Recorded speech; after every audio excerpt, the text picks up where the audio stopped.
ഗുരുവായൂര് നടയിലെത്തിയാൽ കരഞ്ഞു പോകാറുണ്ടോ? അങ്ങനെ ചിലപ്പോൾ സംഭവിക്കാം അല്ലേ? ചിലപ്പോൾ അല്ല. ഒരുപാട് ആളുകൾക്ക് അങ്ങനെ സംഭവിക്കും.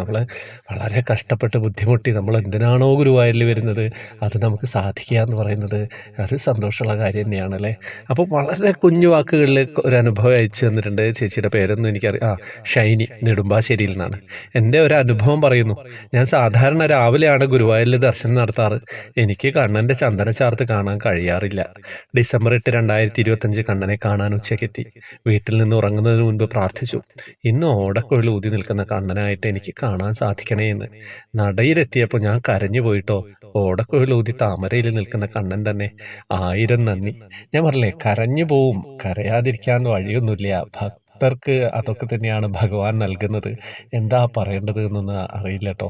എത്ര എത്ര അനുഭവങ്ങളാണ് എത്ര ദിവസങ്ങളായിട്ട് എത്ര കാലങ്ങളായിട്ട് വന്നുകൊണ്ടിരിക്കുന്നത്. ഞാൻ ഒരിക്കലും പ്രതീക്ഷിച്ചില്ല ഇങ്ങനെ അനുഭവങ്ങളുടെ ഒരു കുത്തൊഴുക്ക് എൻ്റെ അക്കൗണ്ടിലേക്ക് വന്നുകൊണ്ടിരിക്കും എന്നുള്ളത്.